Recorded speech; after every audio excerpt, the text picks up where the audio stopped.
More about the vitamin recall through a link to the FDA's information on our website, abc12.com. That's your health source. I'm Leslie Toldo, ABC 12 News. We're just over 100 days away from the start of the Winter Olympic Games in Sochi, Russia.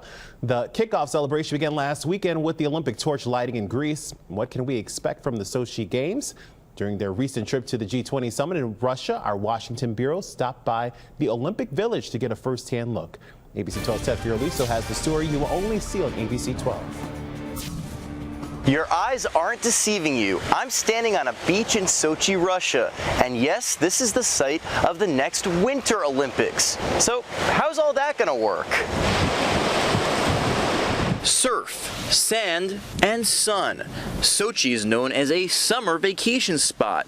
People flock to these rocky beaches along the Black Sea to escape the heat and humidity of southwest Russia's subtropical climate. Yet this is where construction crews are working 24/7 to build the Olympic Park for the 22nd Winter Olympic Games. It's hard to believe in the next few months that the things are going to get done and they're going to be ready to go. Scott Salmond is with Team Canada Hockey and has visited Sochi 4 times.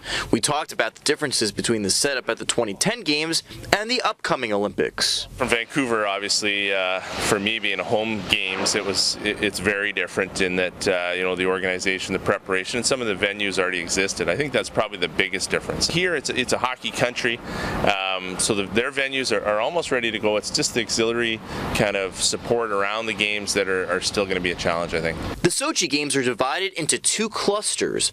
The opening and closing ceremonies and sporting events like hockey and figure skating will take place in the coastal cluster. That's also where the athletes will stay. Outdoor events like skiing and bobsledding will take place in the mountain cluster, 30 miles away in the Caucasus Mountains where it's a lot colder. A special railway was built to transport athletes and spectators there. Everything's going to be together. All the athletes are going to be together, whether it's here in the coast or up in the mountains. So I think once it's done, the vision and the idea behind it is unique. Something else that's unique, the design of the Olympic and Paralympic medals. Adamas is a Russian jewelry company that won a bid to manufacture the medals. Our medals are one of the biggest and heaviest medals in the history of Olympic Games. 4 inches in diameter and more than a pound. Each gold, silver, and bronze medal also has a polycarbonate insert with tiny engravings representing the culture of Russia. It's a great feeling that now we can see them, we can touch them, we can make pictures for good memories, and after that we will see it on the TV. And as I found out, you can touch if you're wearing special gloves, but don't try putting one around your neck. They're strictly for the Olympians. Only them, they are allowed to wear these medals, not anybody else. Of course, you can't have an Olympic Games without the Olympic flame. It'll make its way all around the world until it gets here at the opening ceremonies on February 7th. Reporting from Sochi, Russia, I'm Ted Fioraliso.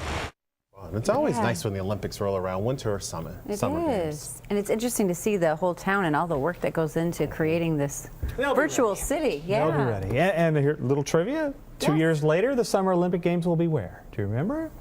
I do not remember. Brazil. Ah, I do remember yes, that now. Now that should be really